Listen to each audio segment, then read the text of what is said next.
What's up, everyone? Welcome to a new season of the Meran podcast. I'm stoked to bring you another 20 episodes with some of the biggest names in skiing, and I'm really stoked on what's lined up. The podcast is now on Patreon, which provides a great way for the listeners to help support the podcast.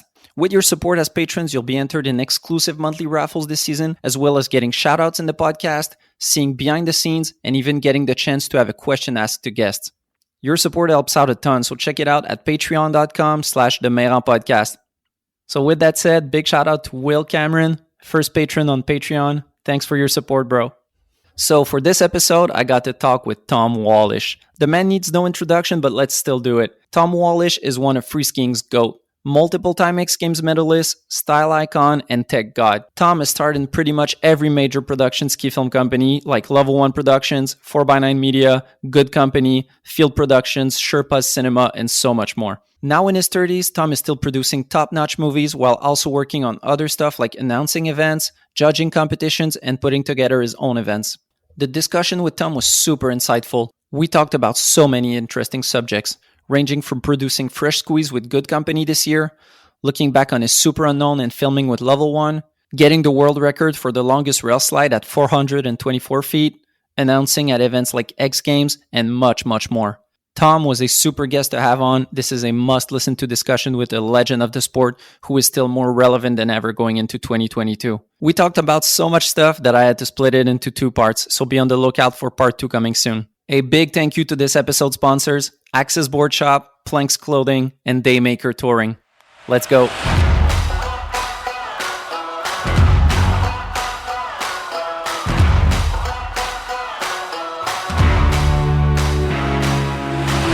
Mr. Tom Wallisch, welcome to the podcast. Good to be here. Stoked to chat. Yeah, man. Thanks for coming on. I'm stoked to have a legend like you on. Of course. No, I mean, I love talking skiing. Let's get into it. How's life these days for you? What's up this fall? Life's good. Just hanging out. Weird with COVID. Not a lot of skiing this summer, so I'm getting antsy. We're premiering our movie Fresh Squeezed here soon, and excited to show that to the world. And other than that, I'm biting, itching, ready to get back out there. I mean, taking a couple months off in the summer this year and last year has been tough, so I'm ready for the snowflakes to start flying. It seems like as an East Coaster, I've always been jealous of you guys in Utah because, like, meanwhile it's like still summer here. You guys are already hitting PVC pipes in Utah, like in late September. Oh yeah, I mean, somebody's probably already gone up there. I mean, it did snow high up. I'm not quite the PVC type anymore, but You've done it enough. Maybe this year, who knows? Yeah, I mean, 25 years of PVC piping. I wait for the resorts nowadays, but we'll see how antsy I get. It should be they should be opening soon though. Let's get into your Good Company project because you sent me a link. I've seen it. It's super dope. First question I had as a French-speaking guy, what's up with Fresh Squeeze? What does that mean? I was like, what is that? Yeah, I mean, so it's sort of just a play on the season. I mean, and then the age-old expression, like, if life gives you lemons, make lemonade. So we're kind of just talking like fresh squeezed juice. And really the irony behind it was normally like we would chase the snow, and we did follow the snow to some urban cities, but would have loved to go to Canada, would have loved to travel for backcountry stuff. And Utah had like a really dangerous winter, so we couldn't like film in the backcountry, and we ended up filming at a few resorts and just making the best of everything. So really our theory the whole year was like, this is the rail we have, or this is the jump we can build. Like, let's just make the best of it. Let's, if life gives you lemons, make lemonade. And then there came the theme, like Fresh Squeezed was just like, we did what we could with what we had. And it turned out really good in the end, but it was definitely like a battle of trying to find unique features, good snow, and good filming conditions when we were really kind of pigeonholed into one location most of the year. Yeah, okay, makes sense. So you squeezed the lemon that was what you were given last winter. Yeah, pretty much. Yeah. That's the irony. Maybe it's a little bit too much of an American No, I think expression. It's just the it's lost in translation for me, or it was. Now it's good. Cool. But yeah, I think that's a big factor for a lot of people last season. Like the Blank guys, their movie is called Tales from Cascadia, basically because they were stuck in the Northwest region. And, a lot of people were dealing with that. Okay, well, we can't have our ideal scenario, so let's just see what we can do with the situation. Yeah, and I mean, it'll probably make for some cool content in the movies this year. Like everybody was not necessarily stuck, but you were within driving distance is basically all you can do. So instead of these jet setting sort of location based ski movies, it's going to be more personal all this year, I think. And yeah, I'm excited to see what everybody put together. They had a good winter up there, at least. I'm jealous. I kept thinking, man, I wish I could go to Canada. They won't let me in. It looks so good. Oh man, maybe the West Coast. The East Coast, though, it was shite. Oh, okay. Well, good. The West Coast always gets more snow anyway. Yeah. You're from there. You know what it is. Oh yeah, I lived the East Coast life long enough. I come back to visit, but man, it snows too much out west. It's hard to leave after you fall in love with backcountry skiing. Yeah, funny thing is like when you had a couple years of park shoots in Seven Springs and you managed to do some big jumps and some cool stuff, but you could just see that you guys were kind of struggling for snow. Like, I mean, a lot of big jumps, but then the backdrop is like straight grass. Yeah. But they've always done such an amazing job of like farming snow. They'll have like a big park and they're like, okay, we got the super pipe. The resort's closed. We're going to make the whole super pipe into one jump for you. And it's like epic. But then the backdrop is like a parking lot and green grass and hills and trees. But yeah, they always pull something together. That's East Coast mentality. I feel like East Coast versus out West, like, they'll do anything to make it come together, to make it work. And it's just that much more of a gung-ho sort of get it attitude for skiing. So I was curious, with Good Company, there's been like a progression for you as a skier, I guess. Like in your early days, you were filming with production companies, with Level 1, with 4x9, with Field, with a lot of people. At some point, you decided to make your Wallisch project going like solo, which then, in my mind, kind of led naturally to Good Company, saying like, well, if you want to make a project, you need a crew. And while having a crew, why not put them in it and have a big friend project? Like, that's what it seemed to me. How do you go about it these days? Like, beginning of the season, how do you plan out like your plan? Because you have obligations with X Games, with sponsors. You're doing a lot of different stuff. Then how do you say like, how do you plan out your winter for Good Company, or how does that work in terms of priorities? Or yeah, I guess, I mean, so back in the day, it used to be like, I mean, skiing was obviously everything, and I had less like real life commitments and less, I wasn't commentating. I wasn't doing as many brand obligations or speaking gigs or all these things. So like, I'd say yes to any trip, go anywhere, ski constantly. I was like always hungry. And nowadays, like, just a little older, so I prioritize, and still so busy with all these brand obligations and commentating events or doing appearances or something. And then it just got to the point where like when I go filming, I want it to be as enjoyable as it can be, go where I want to go with the people I want to go with, and have as much fun doing it. And that's what filming has always been for me, is like competing was fun, but like when I was done competing or done with an event, it was like, I can't wait to get on that film trip. So with Good Company, it's kind of evolved to this perfect kind of setup where at the beginning of the year, I kind of just like I get together with AJ DeCoulis, who's like the lead camera, direction, everything for Good Company. And we're like, who we want to ski with. And we'll come up with like, oh, we've been meaning to get on an urban trip with LJ. Let's figure that out this year. We've been meaning to get Tim McChesney back for another backcountry trip somewhere. We just kind of like come up with some basic ideas and then just see where the snow falls. And it's so fun and rewarding for me with Good Company to like, not just be told, hey, there's this crew going to Japan. Do you want to get on this urban trip? It's like, I can't fit that into my schedule. Instead, we just kind of like, oh, it snowed in Iowa. Sounds kind of cool. Should we drive out there? Yeah, sure. Let's see who's available. And it's just become a little bit more in my hands, where trips back in the day, I just went where I was told, or wherever there was snow, wherever somebody was filming. And now I just like, I can't drop everything and just do something like that. Instead, it's like a little more planned out, and I get to be a part of the planning process. Me and AJ can be like, oh, I don't know. What do you think? The wide shot with a wide from here, would that make it look cool? Or is that going to make it look small? And we're like, it's more of a crew process. I'm a part of the directing, the filming, the editing with AJ. It's just such a fun vibe to be a part of. And then we can involve literally any friend. Like maybe they don't have the same sponsors as me. Still, come on the trip. Come shoot today. Who cares? Like, we're just filming for our thing. It's not like the MSP movie or the level 1 movie where there's some sponsor is going to ask for money. It's like, just come out. And that was really the whole theory behind Good Company, is that we could kind of film with our friends and film what we wanted, when we wanted, and how we wanted to do it. And now it's time for a first sponsor break. Daymaker Touring allows you to go touring without having to empty your wallet on new skis, boots, or bindings. The Daymaker adapter allows you to enjoy all the fun touring has to offer with your traditional bindings without compromising on performance. If you're like me and you're the type who wants to go out touring a couple times a year but doesn't want to spend all that money on a whole new kit, then Daymaker is for you. Daymakers cost at least 25% less than other touring bindings, are easy to use, durable, and offer the same performance, if not better, with their 4-bar linkage system. Also, if you go with Daymaker, you do not need to purchase new ski touring or walk mode boots. Your normal downhill ski boots will work perfectly. Check them out at daymakertouring.com. Support companies that support skiing. Support Daymaker Touring.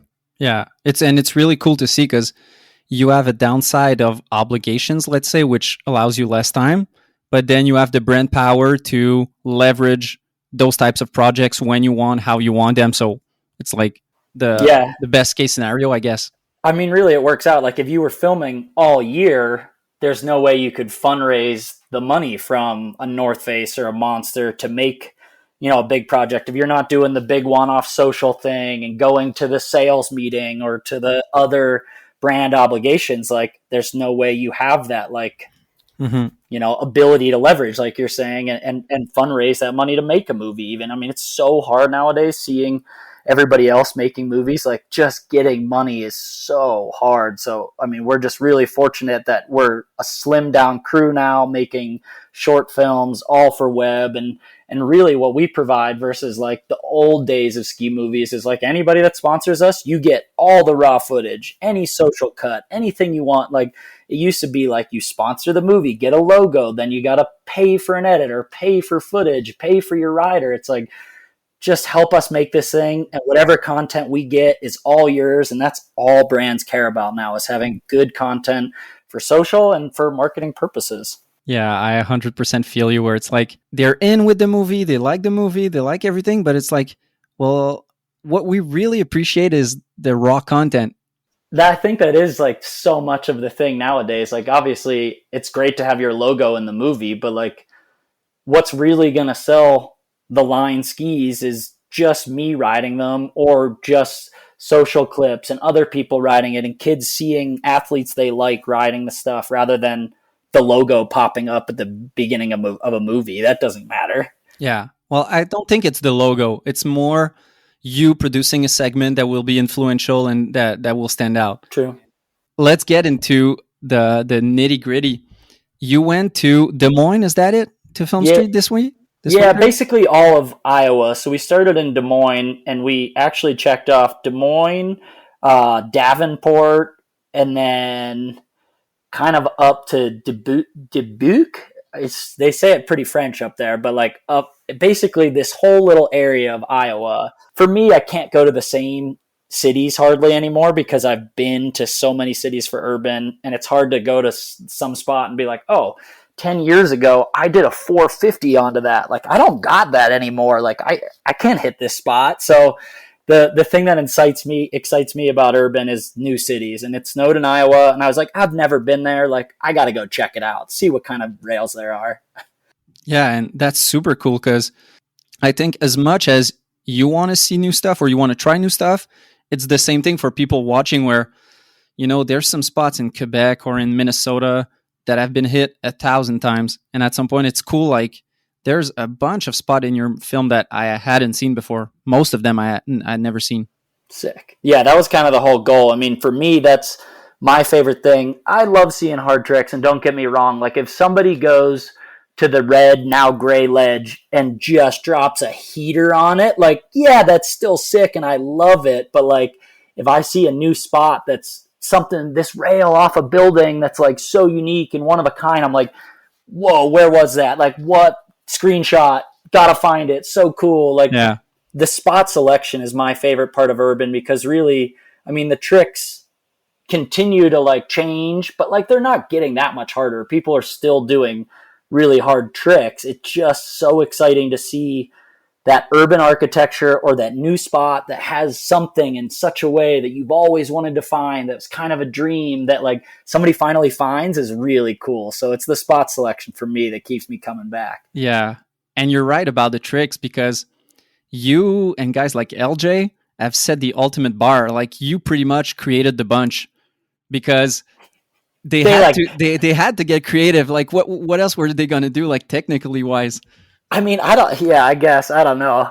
Those guys are so fun to watch. I mean, really, yeah, it is so much more accessible that way. And like in hindsight on myself, I'm like, like I literally did 450s onto street rails both directions like 10 years ago. Like what am I supposed to do? Urban style 810s onto like double kinks with no jumps. Like you can't get more technical. I mean, there's always a level, and we continue to see, even in the new Bunch movie, like some really, really highly technical switch ups and spins on, but like there's just kind of a barrier where it's like, yeah, you could eventually do that trick, but like, is it worth trying 300 times on this double kink to do something that's so technical? Or like, yeah, the ratio of hardness to get or difficulty to get versus like the stoke outcome is like, at some point the ratio is weird. Yeah. And I think, there's definitely a balance. And I love segments or movies where there's a good balance. Like, I love to see the creativity. I love to see the Bunch or whatever crew make skiing look accessible. But like at the same time, like, I don't need to see the little roller in the city park that's just a hill covered in snow with a tree branch or something. I don't need to see 5 minutes of it. I just need to see like a couple clips of everything. And it's that variety of spot selection that really keeps me watching ski content. Talking a bit about the Bunch, because there's a lot of variety, as you said. Like, there's, on one hand, there's like playing almost on picnic tables, and on the other hand, there's really intense stuff.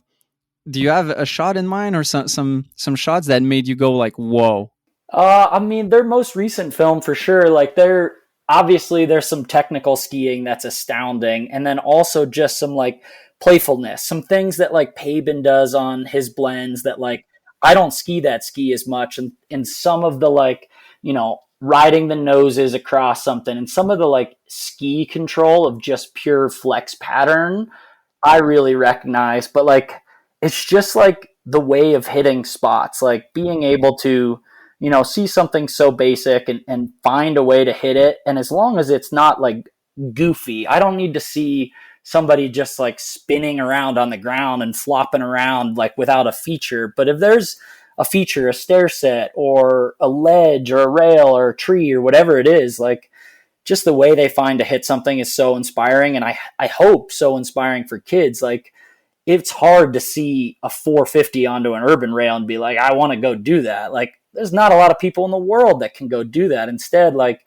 if you have a city park, you got an urban down rail, and you really wanted to try, to grind the rail by putting your hand on the rail and like hand planning on, like anybody can go try that. It's so accessible. And that's what I love about their type of skiing and just urban skiing in general. Like, they're showing that like, just grab your skis. Did it snow in downtown Des Moines? Go try that rail, or go ollie that stair set. Get creative. And like, I mean, that brings so much enjoyment to me doing it. I think they do an amazing job, probably better than all of us, and encouraging and motivating kids to go try urban, which is something I really respect. And now it's time for a second sponsor break. I'm stoked to have Planks Clothing as a sponsor again this year. I love the brand. Everything they make is top quality and super stylish. Planks has just launched their new No Skiing on Mars capsule collection. The No Skiing on Mars collection is a collaboration between Protect Our Winters UK, also known as POW, and Planks Clothing. With the sales of this limited collection made from recycled fabrics, they aim to raise over 5,000 euros. This donation will help fund POW's carbon literacy program, which is already changing individual and businesses' carbon consumption for the better. Mars may be the next frontier for human settlement, but it sucks as a ski destination. Our Earth is amazing, and we must help protect it. No Skiing on Mars is available to shop now at planksclothing.com. Support companies that support skiing. Support Planks Clothing. There's kids like that. There's a kid that was asking me about going to the Red Ledge, and he was asking me like, hey, what tricks haven't been done? and I have kind of a great memory for that. So I started writing a list of what has been done.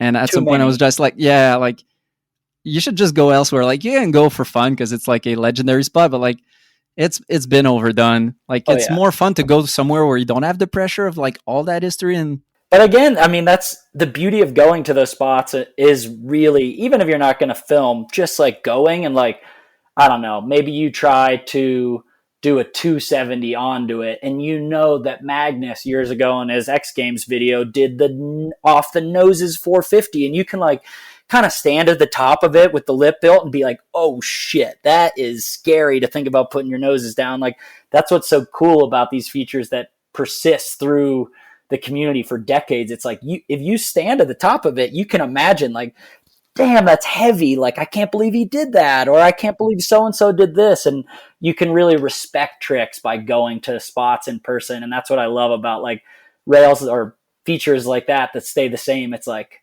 every time you go, you're like, ah, man, it's like a lot of respect to the skiers from, previous movies that you've seen. yeah, I feel you on that definitely. Two shots when we talk technicality that stand out to me on the Bunch movie is I think Hugo Berval maybe doing a switch lip two to front three switch up to switch on a dub kink. I don't know Heavy. if you have that shot in mind. Yeah, yeah. For me, that was one of the few where I was like, oh fuck, like that made me like hyped.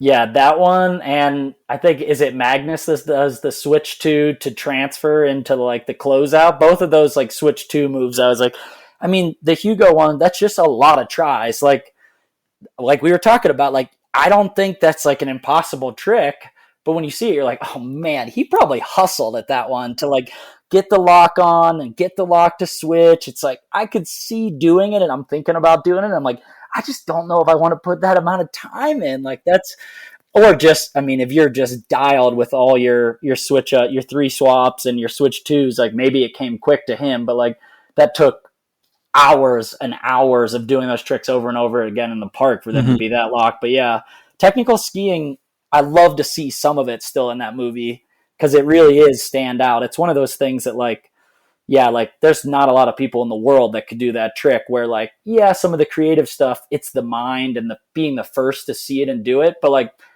anybody could do it on skis. You just have to have the image for it. And it's tricks like that. That's like, I don't know if many people could do that one, and you just dropped it. Damn. With the technicality that people have these days, it's definitely something that you look and you say, oh, it's doable.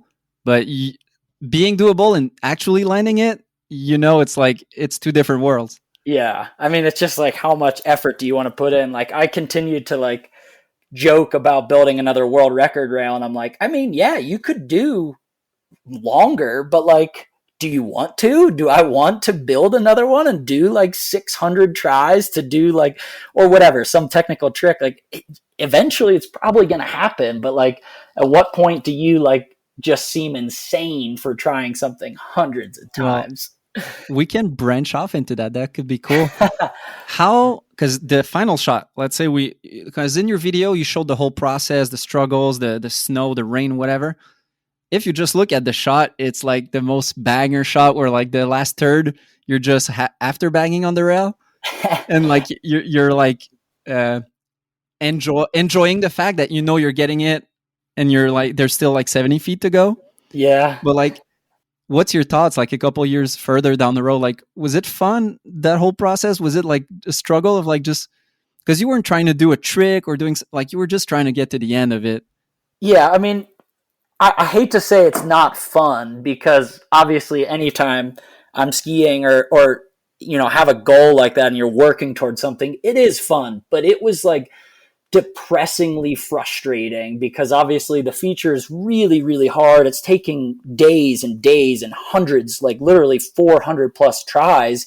But I'm just like, it was more so the pressure of having like family, friends, a full 5-6 person film crew, Guinness Book of World Records there, a TV show on the line, all this money spent just to like, if you don't ever get it, like it was a waste. Like I just wasted 2 weeks of like my best friend's time, all my filmers who are my best friends, all this money, all this like planning. It's like, that would really suck. Like, and as it progressed and as each day went and I didn't get it, I was like, eventually I kept telling, eventually it's got to happen. It's just luck in that regard. And I was like, what if it doesn't? Like, that's just going to be really sad. Like, I'm just going to go home sad and the snow's melting. And it was frustrating in that regard, but like, it's like anything. I mean, it is the battle is part of the fun. We were, joking every night. We'd be grabbing beers or dinner, and like somebody would just be ripping me, like making jokes about how I didn't get to the end of the rail or didn't do this. And it's like,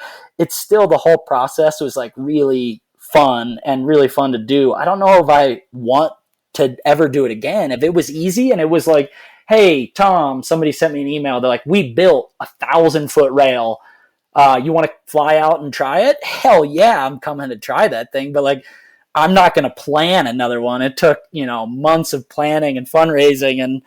But really, that last, watching the clip back, I'm like, should have made it a little longer. Like, I could have gone another 100 feet. Or everybody always asks, why didn't you do a blind too? It's like, if I would have fallen on that outrun, I honestly would have been like so depressed, or just like, I don't know, I would have been just destroyed if I had just not rode it out. But it was definitely an experience. I definitely remember that last bit when you see the end, and anybody can imagine this when you've like tried a long rail. Everybody tells you, look at the end, like look to the end of the rail. And I remember looking at the end and just being like, holy shit, like, oh man, thank the Lord. And just like relaxing on the rail. And it was just such an amazing feeling. Like, Was that like in between? You've had a lot of battles in the street, like I guess getting like kink rails or whatever. Was that your best feeling of like getting through a battle? Oh man, that's a good one. Probably. I hate to compare the two because urban is such a different sensation of like building everything yourself, spending all the time hiking. Like, I rode a snowmobile and we had 7 Springs and SPT building the feature perfectly. Like, everything was manicured.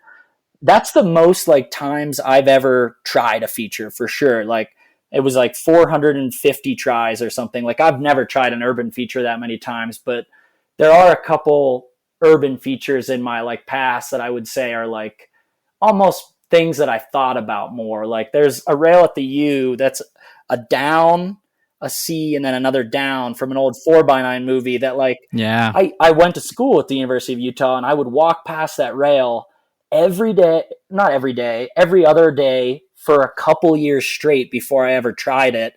And that one was one that like, man, I think it's doable. And I'd stop.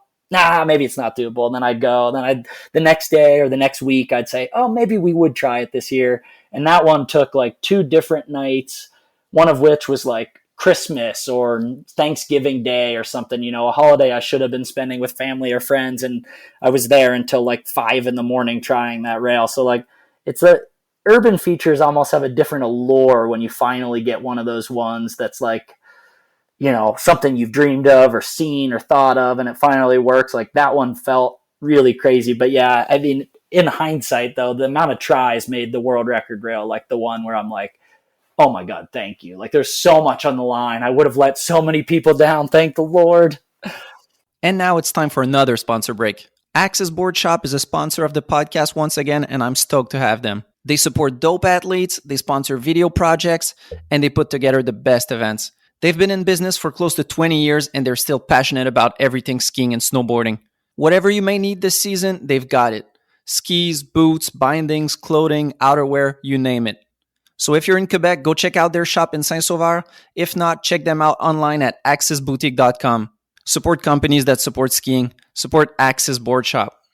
Yeah, there's a lot of external pressure that doesn't exist, or that you might not be used to or used to that often.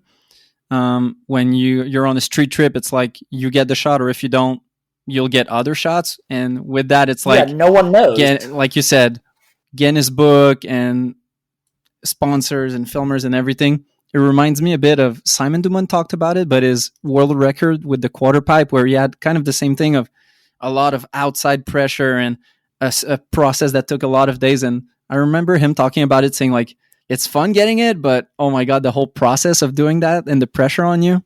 It almost makes it, his especially, like mine, wasn't death defying, and like it's just a matter of time and work ethic, where like one of those world records or a build like that, like where Simon did that quarter pipe, or I'm sure we'll see in Kevin's movie this year, like him building another quarter pipe like that. Like the pressure on, like, it's so expensive and crazy to build something like that and to get the crew. And it's like, if you don't break that world record, like everybody loses, and you feel like you're so integral to making it happen. I can only imagine. I mean, I can't believe it still stands to this day. That's how crazy it was. And that Simon did a 9 blunt is so sick. Like, not a straight air, not a 5, not like an easy trick like a 5, just a 9 blunt capped 39 feet out or whatever. It's like, Jesus, dude. But is there a factor you think of, like, for him doing a cork 9 was easier than a straight air? Probably, yeah, in all honesty. Like, the whole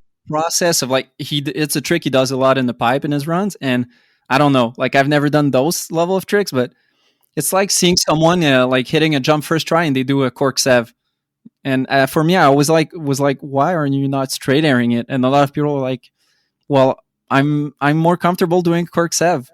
Which I kind of get, but also I gotta disagree a little bit. There's something to be said, like the cork 9, even if he's comfortable in doing it, like there's something to be said, especially on a straight air on a jump, like of knowing in the middle of the air, like I'm overshooting or I'm undershooting. Like, at least when you hit, you can take it in, you have like a second to be like, okay, I'm going to crumble, I'm going to do this, or I'm going to fall. Like, you have a second to like assess how you're going to crash if you come up short. Like, you see it coming. I think, like, and maybe that's why people like doing a 3 or a 7 on a jump, because they're like, I mean, it's the same thing where people that get into car crashes when they're drunk, like, end up being okay because they're just like relaxed and they're not stressed or shit like that. It's like, I don't know. I'm kidding for what I'll be saying, but do you think maybe it's because of his Park City crash where he did a straight air and saw it coming, that time he was like, I don't want to see it coming? Yeah, maybe that one. I mean, that one's insane. True. Maybe he just doesn't do straight airs anymore. I don't think I've ever seen him straight air a jump. He does do cork 3s as a first hit every time. It might honestly be the Park City teddy bear crisis situation all over again. Man, that's like something everyone in and out of skiing has seen. Yeah, I mean, that's like that's nightmare fuel. Like, I've definitely woken up in the middle of the night to that sensation of like, oh shit, running man, I'm overshooting everything, I'm dead. And it's like, oh, it gives me shivers just thinking about that shot. Have you ever had a situation like this, kind of like misjudging something? I'm sure I have. I mean, the one that comes to mind right off the top of my head is an urban crash where we were jumping off this parking garage in Boston. And this is like, whatever, 5 or 6 years ago, and it's like a 3-story parking garage, and I just like, you want to go fast, you don't want to undershoot. The landing was like pretty big, and I landed pretty flat, and there was definitely a sensation in the air where I was like, what? Like, I went through the whole process somehow. My mind went quick, like, why are you doing this? Is this worth it? Why is skiing, filming urban so important? Why did you jump off this building? Why are you this high in the air? Like, yeah. Like regrets of like my whole career and life path of why I was doing this over the course of like, it took maybe a second to fall out of the air, but then I crumbled and I ended up being fine and it was okay. But like, I can only imagine what Simon was thinking. That was like 3 or 4 seconds he was in the air, like the most hang time you could ever have. Or I guess Tanner didn't see his on Chad's coming, but like something like that where you see like a knuckle coming, oh, it's just got to be the worst. Yeah, a bit like Candide back in his Invitational day. He was straight airing it, and he like you could see like same as Simon, he saw it coming for a couple seconds. Oh, it almost. I mean, maybe there's something to be said about the 360 or cork 7 first hit. I don't know. Or there's also something to be said about not guinea pigging something ridiculously large. I don't plan on doing that ever again. Yeah, I was talking to, I think it was Alex Belmar last season. We were talking about the level 1 days with Chris Logan, guinea pigging everything. Yeah, he really did. He was just the guy. Eventually, everybody else would be like speed checking and like too scared to try it. We're like, Chris will do it eventually. Like, let's just, one more. I'm going to do one more speed check. I didn't quite feel it. Maybe next time. And he would just, fuck it. Okay. Is that something that you have in mind? Like, let's say you do a park shoot in Seven Springs where like, okay, I need to invite someone who's going to be the one to guinea pig it. Uh, yeah, kind of. I mean, I guess we definitely used to think about it maybe more so. Nowadays, like the park shoots aren't as ridiculous. Like it's more about building perfect features or unique jumps and like that kind of era of like let's see how big of a jump and a gap we can make has kind of ended. But if it still existed, yeah, I'm not doing it. Like I'm 34 years old. No way I'm guinea pigging it, but still like I don't know, it depends on who the crew is. If everybody else is more urban skiers and like park guys that like hit mostly rails, like I might get stuck getting the jump. I'm still like the jump guy in some of our circles, so I just try to avoid that situation. Yeah. You were talking about the world record rail and talking about like, would you do it again, or like talking about trying a back two out and like being like, oh, I don't want to try that. I think something that could be really dope for you to try, since you're like the tech god, would be, I don't know, have you seen the video Seb Toots did a couple years ago where he did, I think he did a line of 8 rails where he did like all ways of a certain trick. I'm not the best snowboard Yeah. trick guy. Yeah, he did all 8 urban style 270s on. So Yeah. like on skis it would be like lip to left and right and switch left and right. Yeah, yeah. So all 8. He did it was a really cool video. I think something like that could be insane for you, because when you first did all 8, like what is it, 12 years ago? God, it must be. Yeah. I remember like you invented a thing that didn't exist and that for like 10 years straight everyone was trying to do. And it's crazy how like everyone for years was like posting videos of like, hey, I did all 8, and still to this day yours is the best.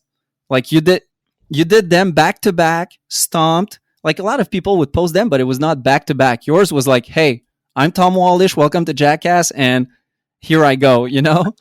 It was funny. I mean, I don't know how we came up with that. I mean, obviously we kind of figured out that year or the year before that there's 8 variations of switch up 270s. And then I've always been like a technical guy of like trying to like not necessarily train, but like, oh, I'm not good at this one. I'm going to do all left foot back swaps today. Cause like that's an edge control I need to have. And like, it was always fun.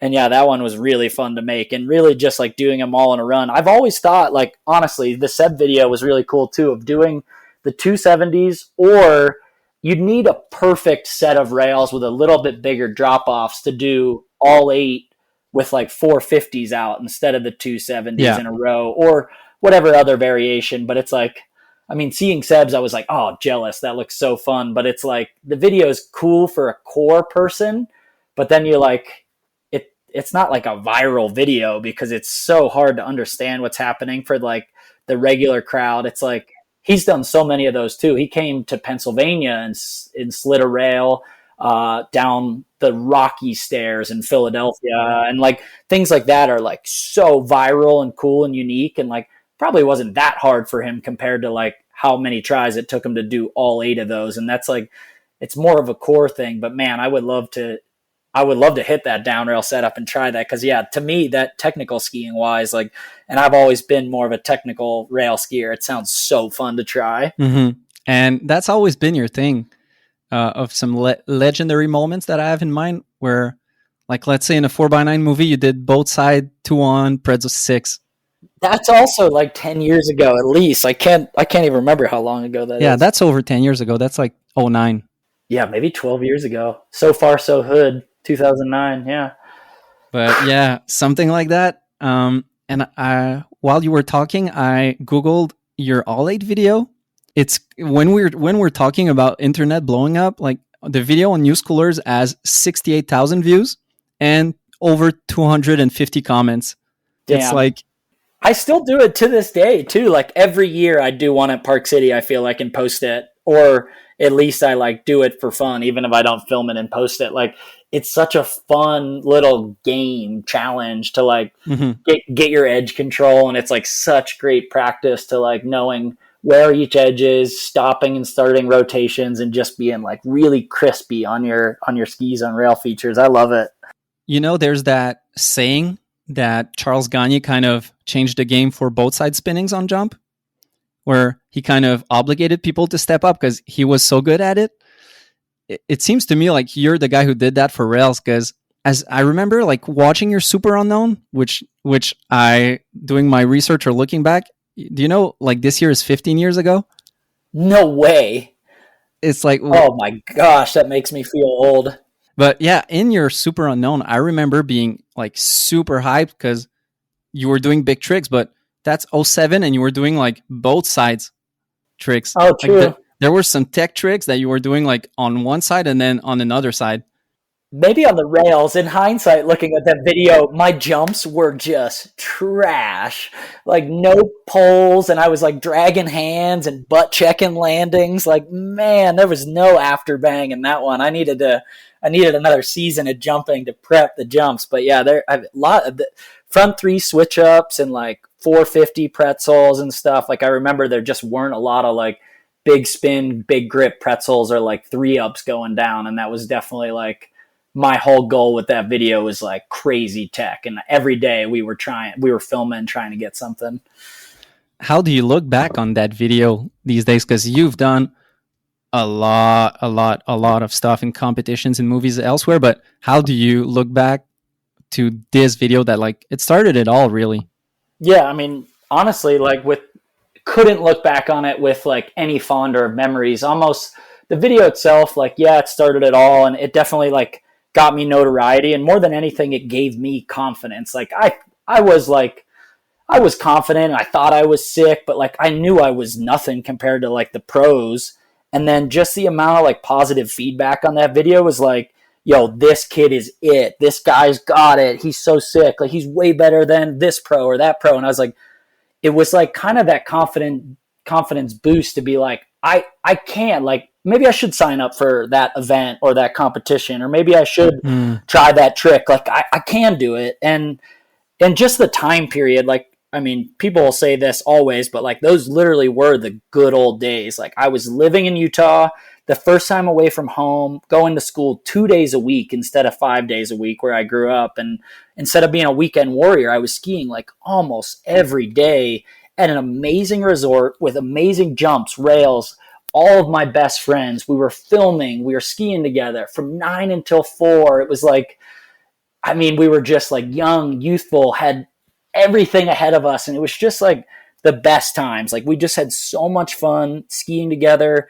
filming, hanging, partying, doing it all. It was like, I mean, those were really the days where life was so carefree, no commitments, nothing, just like going out skiing every day and pushing and progressing. And like, looking back at it, it's just like, when I watched that video, I'm like, oh man, that was a fun day. I remember we woke up hungover and we went over and did that and filmed that rail, and it was like so fun. And then we ate Wendy's afterward or whatever. It's just like these memories of just being like a kid, basically.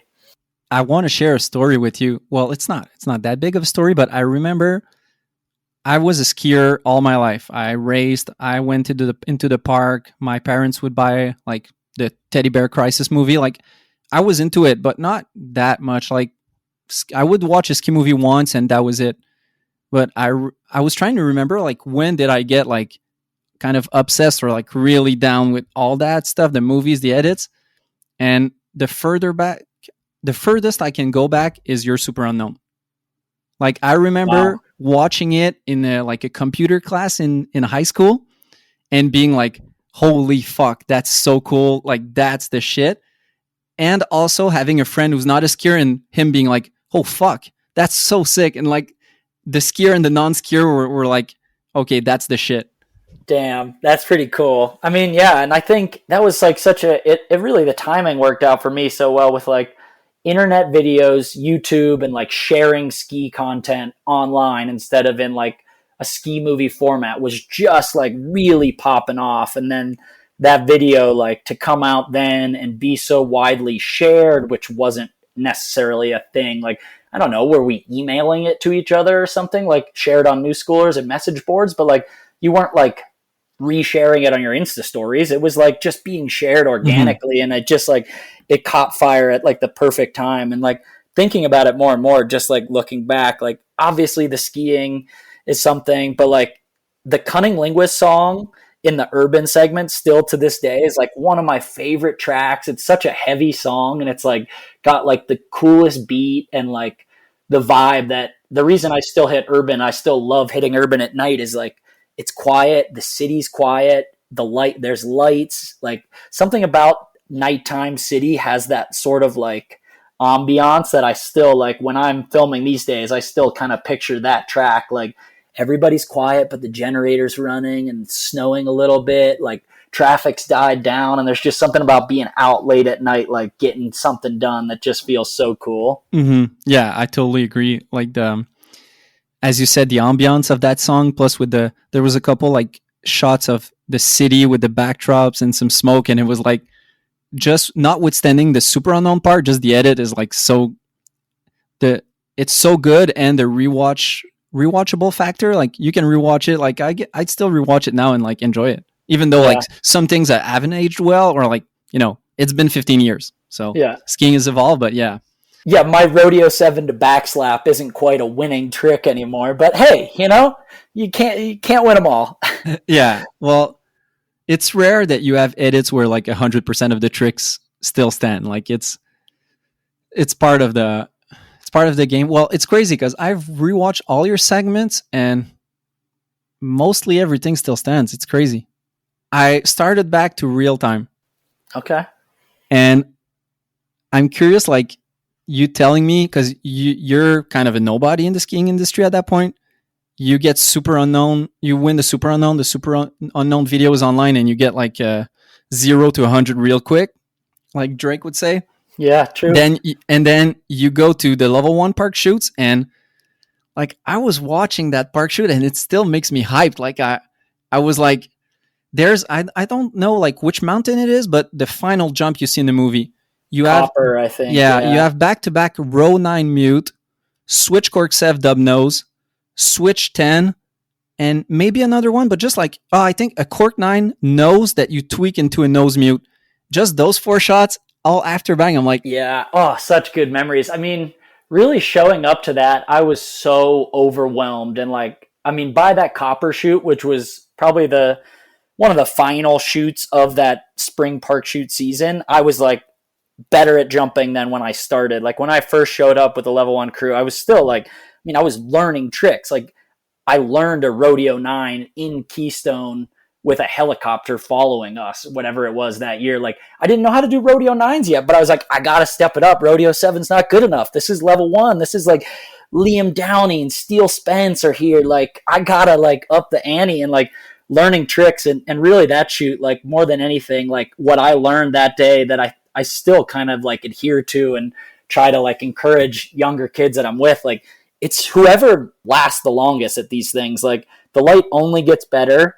If you're doing tricks later, staying for the sunset, committed to one more photo or one more jump to get that trick a little better, like that's the kids that make it. And I learned it at that shoot, and I learned it from like all those guys. I mean, Liam telling me to go up and get another one, that landing was a little off, my ski lifted up, or the only reason I did any of those tricks is I didn't have skis, and Steele Spence gave me his old skis to ride at that copper shoot. We were both on forefront, and mine were like 170, something, 172s maybe, like small, and this jump was huge, and I was like flopping over, and I couldn't clear it. He was like, here, these are like 183s, freshly waxed, my pro model, go at them, kid. And I was like, sick.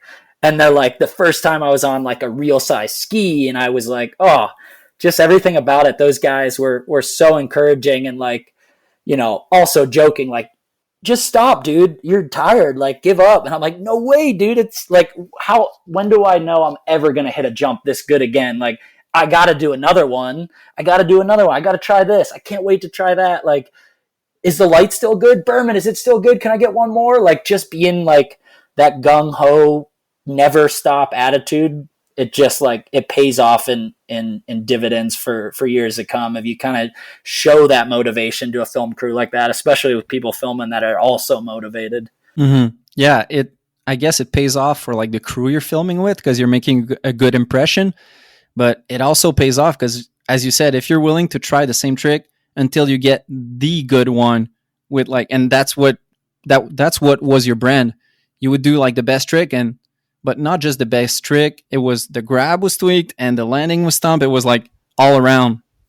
And that's something I've always loved, and still to this day, man, it doesn't feel perfect until it's done perfect. And just, I'd rather do the same trick over and over again than like, I don't have to learn a new trick every day. Like if I can when you get the grab right on something, you've been trying it a couple runs in a row, like you get the landing and the grab and your ankles are bent in the right way and your hands end up in the right spot, man, it just feels so good. Yeah, you know it when it's the good one. Oh yeah.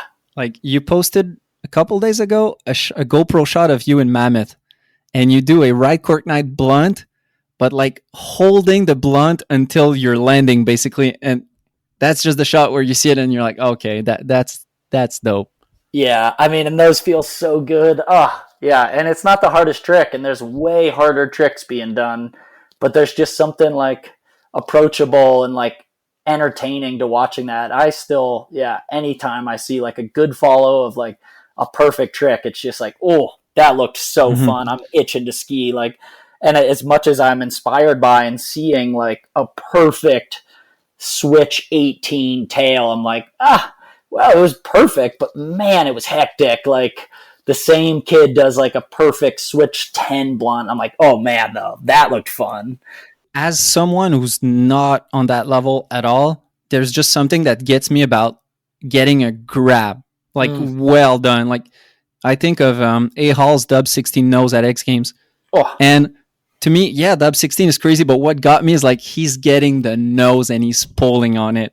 Yeah, stuff like that is like when you see it and it's in slow-mo, they go mega mo on you at X Games. You're like, oh yeah, that's not like off to the side. That's like the nose grab is flex, the ski is bending, and like you can just respect it and just know like he's spinning so fast. How is he just holding that like so locked in? It's just like so cool.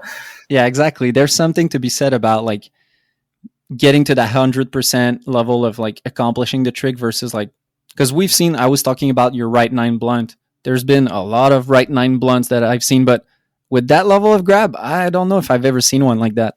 Damn, that's a heavy praise. And yeah, I mean, I think something we lost though, like kids don't practice their cork 9 over and over again. Like if you got a cork 7, well, you've got the dub 10 set. It's like, no.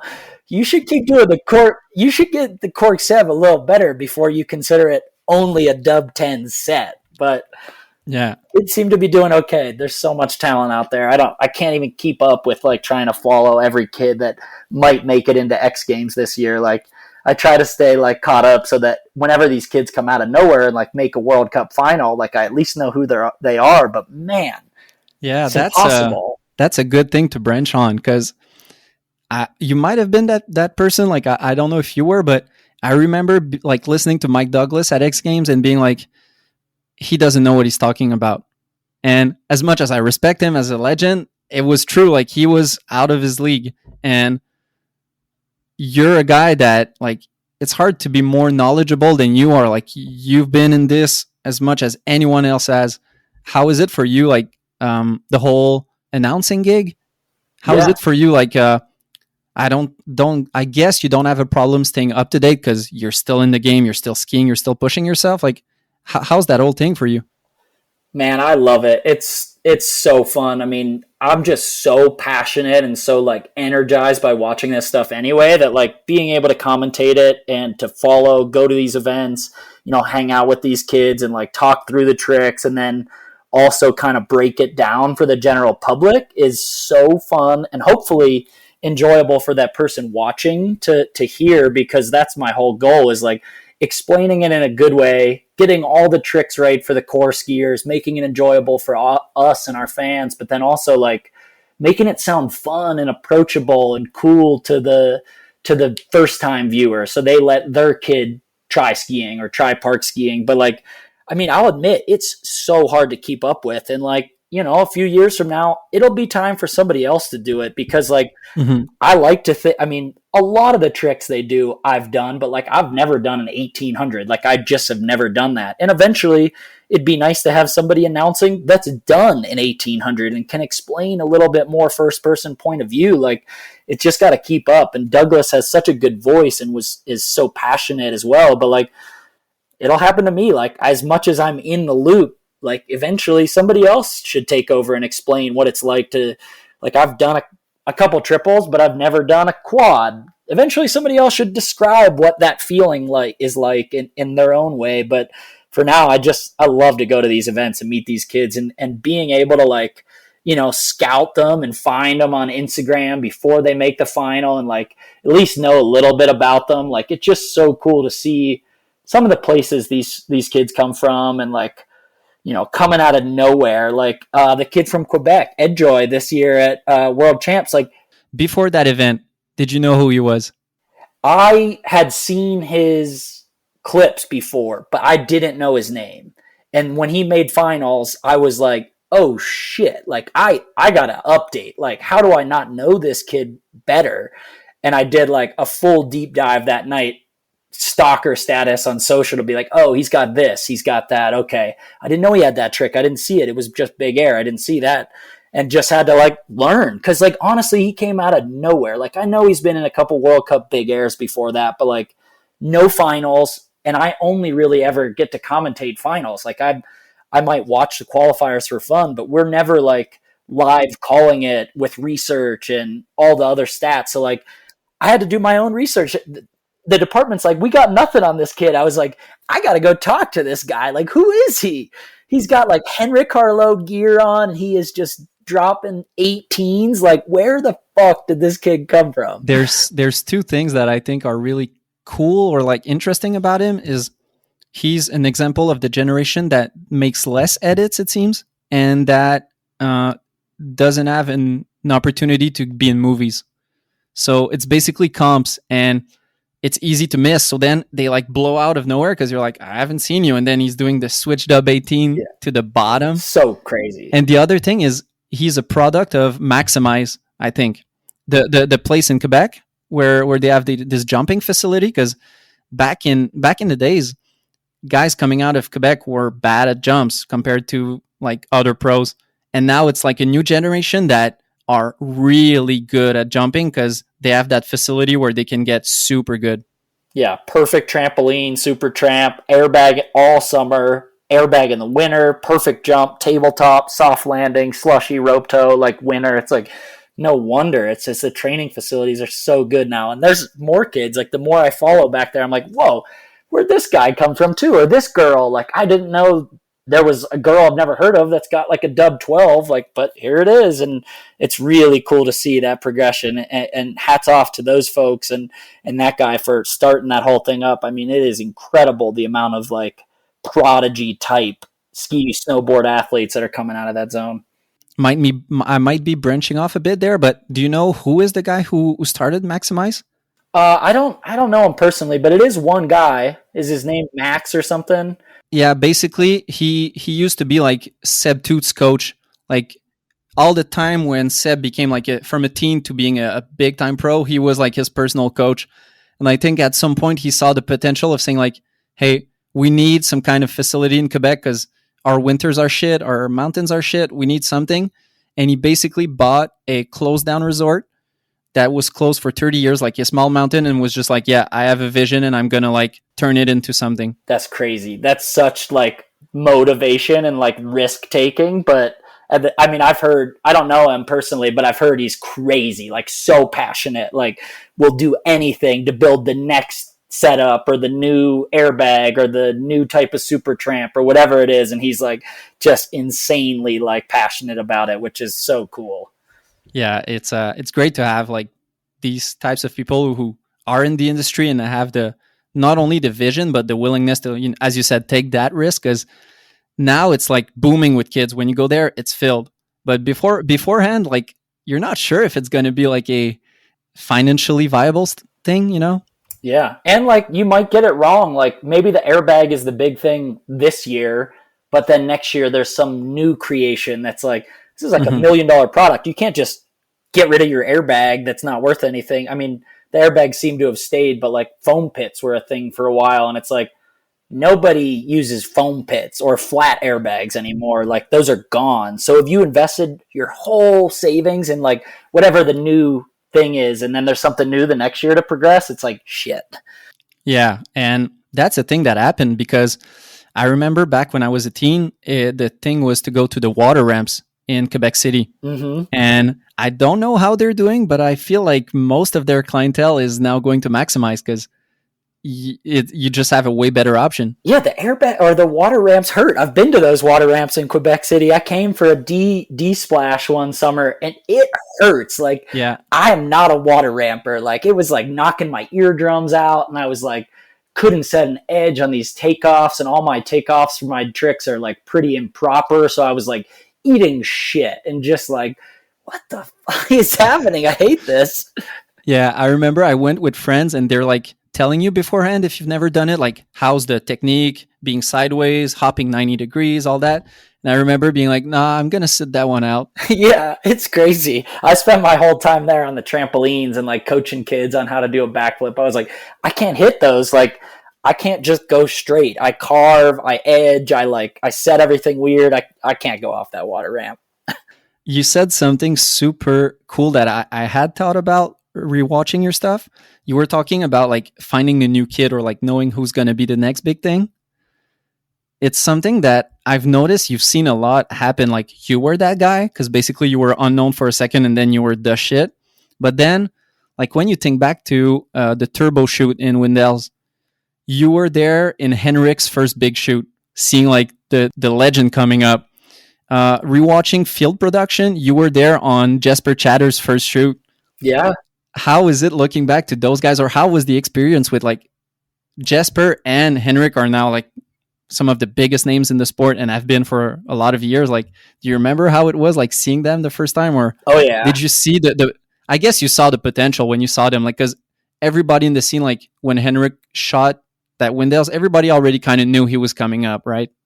Yeah, Henrik for sure. But Henrik was funny because he was like, when he was young, he was that like super fan, and he was like, you know, Tanner and Mikkel, and then after the Super Unknown video, like he latched onto that, and he was like a huge fan of mine, and eventually like meeting him in Aura during Yoon's event that first year, and then him like coming to visit and staying with us in Salt Lake at the 4x9 house, like it was so cool to watch, like going from the biggest fan, and he still is the biggest fan of skiing. Like he will never accept a compliment. He'll just tell you that like whatever you did was better. It's like, Henrik, I did a cork sev. You just did a switch 18 like perfectly. Like stop trying to compliment me. Like I'm just accept the praise. But like he's such a good guy and such a passionate fan of skiing that like I remember even back then was like so humble about the tricks. We're like, whoa, you just did what? Or you're not even scared to try that? Like you're so crazy. And like he lived with us for like a few months, which was so funny because we're like, I don't know, 20 years old in college, like, you know, we're becoming young adults, and he was like 15, and his parents just like, yeah, go to America, eat Taco Bell, and live in basically a dorm room with a bunch of these college kids. Like, who lets their kid do that? And he was just like so capable of like, maybe he'd lose his wallet and we'd have to pay for everything for a bit till his parents sent him money. But like skiing wise, he was just one track mind, so passionate and so dialed that like it was never a doubt. I mean, I remember skiing with him that year and we're like, you got to film with level 1. Then you got to do this. You got to come on this trip. Like, and he just got on everything so quick and like immediately became like the best skier in the world, and still to this day probably is. Yeah. And as you said, with his humility, there's an interview I have in mind where I think he won his 7th gold at X Games, something like that, where he tied Tanner, and the girl was interviewing him, saying like, hey, you're up there, or maybe he beat Tanner, something like that. And he was just saying like, yeah, but we have more events, you know, like Tanner did it in less events. And it's like, always giving somebody else praise. Yeah, because I mean, there's real ski now and knuckle huck and big air and slope, when there used to be some years just slope and half pipe, and Tanner won medals in both. And it's like, of course he would already have that predetermined and thought of and say it. I mean, definitely like a guy that knows his history better than almost anybody. Like he'll quote anything from any movie, and just like, you know, a savant of just remembering and seeing ski knowledge and ski tricks. And there was also that factor of there was only one X Games, right? There was Aspen. Yeah. and Henrik. I don't know if Henrik was young to do the teen one, but there's the Norway ones, and there's he did the teen ones, but now there is and I mean, there was supposed to be a China X Games last year too for winter. Like there are a lot more opportunities to win medals, but like there's also, when Tanner competed, there was probably I don't know, maybe 30 people at most in the whole world that could even hit those jumps and even do those tricks, let alone under the pressure of X Games. There's probably 25,000 kids that can do double cork 1620s. There's so many talented kids now that for Henrik to still be invited and still competing at the top of that assemblage of so many people that have so much talent and passion, it's that much harder just to be in these events, let alone win, compared to what it was years ago when the sport was just way smaller. And Jesper is funny too, man. Meeting him, he was even younger, I think, when we met him years ago. He was almost not intimidating, but he was so good at jumping and learned a double cork 14 that first time he shot with us that I've never been a world-class jumper. And I remember being frustrated, this little fucking kid is so good. God damn it. I guess I got to do a 14. I'm supposed to be better than him. Why is he so good? And he was so talented right off the bat. This little kid wearing Yoon's gear from the unique goggles or whatever it was and the same clothes. And I was Yoon was so good at jumping, obviously too. And this kid was learning new tricks left and right. And I was oh man, I got to keep up. This is really tough. And it was almost not intimidating, but it was almost fuck, who is this kid again? Damn it, he's good. Shit. It was it was a motivator. It was I got to get out there and learn something new too. If he's going to learn a 14, I should learn some 14s. It was cool to be a part of it, to see him progress into all the video work he's done. I am so inspired all the time from everything he plans, the productions he puts together, the rail videos, the urban stuff. Everything is really well done, and just him filming and editing so much of himself, it's a really big inspiration to for me to continue to kind of learn and improve my craft at video work, and doing better on social and producing things that are more interesting and unique and viral and creative. And it's really fun to follow his career. Yeah, that segment is, when I hear your backstory, that segment is fun to watch because Yoon does his first switch dub 14. You do your first switch dub 14, and he also does a dub 14, but at that point you guys are kind of legends, or you're at the top, and he's that unknown kid and he's doing the same thing. And I think I've heard it from him, and he was intimidated too, and felt he needed to step up. But the irony is that it went both ways. He probably felt he needed to step up because we were doing hard tricks, but I don't know if I mean, I guess Yoon was doing Switch 14, so maybe I was already competitive trying to keep up with him. But either way, he might think we were pushing him, but he was pushing right back. Him landing that or trying that was almost well, I got to do something more. This kid's only 14 or something at the time. I can't let him show us up. We're supposed to be world class. So it's just funny. Yeah. All of us have that inner dialogue, and all of us, I think anybody that makes it is so competitive in that way. Anybody that makes it in slope or big air and competitive free skiing is a little bit too competitive. And if your buddy learns a trick, you better learn it, or you better one up him, or else you're going to get haze. So it's it's cool to look back and see it from all of those sides. And I think, as you said, him pushing you, it makes me go back to earlier when you talked about real time, when you wanted to prove yourself. It's almost like that young Wallisch going to level 1 shoot and being okay, I got to show Liam Downey and the guys that I'm up there with them. Yeah, no, that's what it was. I mean, it was you couldn't just get away with, you couldn't get away with doing a steezy perfect trick. You weren't that guy yet. And I think it's still that. You kind of when you're young, you're just well, I can add another 180 to that, or maybe I could do this. You're always trying to up the ante. And I was this is the crew. If I want to stick with these guys, I gotta up. I gotta go for it and show them that I can keep up. And it was, yeah, it is funny looking back. It tides continue to turn like that. Yeah, and as you said, Jesper pushing you or Yoon pushing you, it really seems that's maybe it's outside of skiing and like just in life in general, but in skiing especially, it seems like that's the best thing you can do for yourself to get better is like be with a bunch of guys, and like then there's just that natural competition of wanting to get better. Yeah, exactly. And it's something like that's easier to do. I've found obviously when you're younger, like it's so easy to surround yourself with talent and people that are only focused on skiing. And like nowadays for me, like, I mean, I'm still surrounded when I go to the park by like young kids that are like killing it, but it's not like my crew. It's not like my friends are no longer, I mean, I still have friends doing it, but for the most part, everybody's like working a 9 to 5 and busy with real life. And it really is that time period when you're surrounded by people that are as passionate as you about something and you're all so motivated. Like there's never more progression than those moments when it's your friends.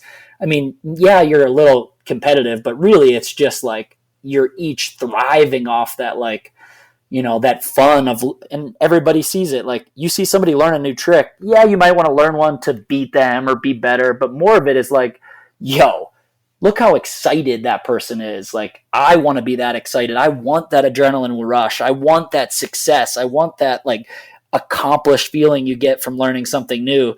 And like seeing it is like, oh yeah, I got to try something new. Like I want to experience that like rush of, you know, a goal and success. So it's just cool to be around. And nowadays I'm like at the park and I'm like, great, you learned a 16. I'm not doing one.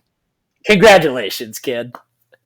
Do you still have like tricks in your bucket list though, of like some rotations or angles or grabs? Do you have some stuff still that you're kind of? Yeah, I got some stuff. So I would say I have dream tricks for dream features in urban, and then I still have a couple tricks that I really want to do in the backcountry that haven't been done or that I haven't done. I would say there's like things maybe I want to do in the park, but like I'm not going to do a harder trick on a jump in terms of like degrees of rotations or flips. Like I might not ever do a triple cork 1440 again, even though I've done it. Like I might not, and I'm certainly not going to do like a quad. I'm not going to really progress my like park jump game, but there's just like we were talking about earlier, there's some features that I still have yet to find, or a perfect rail built a certain way for a perfect trick in the streets, or like still haven't done a couple jump tricks grabbed with a certain grab to like a certain landing in POW. So like there's still those to tick off. And I think as long as I have those, like I'm going to keep filming and keep trying to succeed in doing those few, but like it's definitely gotten smaller. There used to be like every year was like a list of rotations and tricks. And it's like, man, I just don't think I'm going to go airbag all summer so that I can learn that double bio 18. Like maybe I could, like, I'm sure if I put a whole summer into tramping and airbagging, I could learn a couple new jump tricks, but like, I'm not going to start up competing again. So like, I don't really need to get hurt trying something. Like it's so much more fun for me to find that perfect jump to like do a dub rodeo 12 in the backcountry on, and that whatever, you know, something that's like, it's crazy, but it's never going to be that rotation. That's like, I'm never going to invent a new trick on the jump. That's for sure. It brings back to the same point we were discussing of making a trick look good versus doing like the ultimate, like spinning into the future, like you once said, or was it you or Schlopey? Anyways, like Phil, his new edit in Hood, there's no trick that have never been done in there, but they all look so good. So good. And I was up there this summer with him a little bit, and like seeing that, like him and Andrew, Hot Laps official, like filming, it's like, Phil, you've done that nose butter to tail butter like Sev like 18 times. What are you doing? And then you see the edit and you're like, oh yeah, okay, that one's different than the other ones. I see why you did it like 18 times. And it's something that, I mean, he's made a career out of, and so many people, or not so many, but a few people have been able to do, where like he's always done tricks so one of a kind, so unique, and so just aesthetically pleasing. Like the switch 3 left hand safety, like why grab left hand safety? Like I would never choose to do that. And the way he does it, the way he gets a little corked out, it's like, oh, okay, you're right, that was perfect. I don't know why you would ever not grab left hand safety. Like, it's just so cool to see how his mind works. And I mean, he's been around just as long. It's so fun to watch from like our days filming together for like Refresh, like 11 or 12 years ago to now. Like, it's just so fun to see him still like crushing it with his own style and his own way and never getting like forced into anything. As much as we were talking about the guy of Maximize, like taking a bet, not knowing if it would work, Phil took one hell of a bet saying like, hey, I'll stop competing and just focus on, edits and movies. And he won that bet So heavily. good. Yeah. I mean, everything, like from everything he hits too. It's like, he never tried to like one up everybody on the tech side or, anything. It was like, I'll just do it better than you and more creative and just way more proper. Like, you've never seen a lip 2 done the way I'm about to do a lip 2. And it's just like so cool to have that vision. You have to have like such a cool mind and such a focused mind on that, whatever the trick or whatever aspect of skiing is, to do it. And it's really cool to watch. And then like X Games medals after X Games medals, like they maybe didn't come when he was competing in slope, but like then he goes and wins back to back in real ski when, it's just like, it just goes to show you that like there's a lot of paths in this sport. And just because one didn't work out, like you might be perfect for another. Yeah, you're right. And it's a lot about like determination, where like Phil wasn't like, oh, my best years are behind me, real ski should have happened 5 years ago. He was like, no, I'll do it and I'll win it.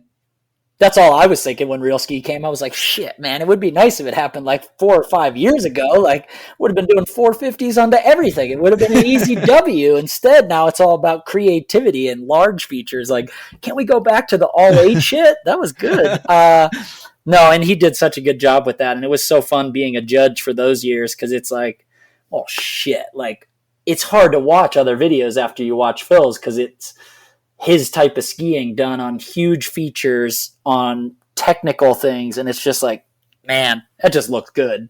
Like, it's hard to look away when Phil skis, especially on film. I mean, in person, maybe he'll slip up every once in a while, but like, man, if it comes out on film and he had a hand in making it or editing it or putting it together, like, it's perfect. Like, there's no way there's a flail in there. I bet he's another good example of what we were talking about earlier. Like, you could go back and watch his Orage season edit from 2005 or something. It's probably crisp. His tricks are probably perfect, because it's like, if he had a hand in it, he didn't take no for an answer on like, I'll do one more, I'll edit it this way, the song's gonna be like something dope. And it's like, damn, you're right, still does good to this day. Yeah, and I was talking to him just last week, and without spoiling anything, like we were talking about his plans, and long story short, he's hungry. He's still hungry. And I was like, dude, that's inspiring, because like he's been around the block and he's still hungry. So sick. And that's so cool. I mean, he's so focused on skiing. When I saw him this summer, he was like living in Hood for like weeks, or maybe it was like a month and a half. And I was up there for maybe just like 4 or 5 days. I was like, I was just itching to ski. He's like, yeah, I'm just here for like a month or two. I was like, whoa, like we used to, like me and Phil used to spend the summers together in Hood. And it's like, man, still like I kind of got to get home. Like, I don't know, I got like things to do and like house projects to finish up and like some other commitment. And he's like, nah, I got to do this right now. And I was like, shit, that's cool. It's like such good determination.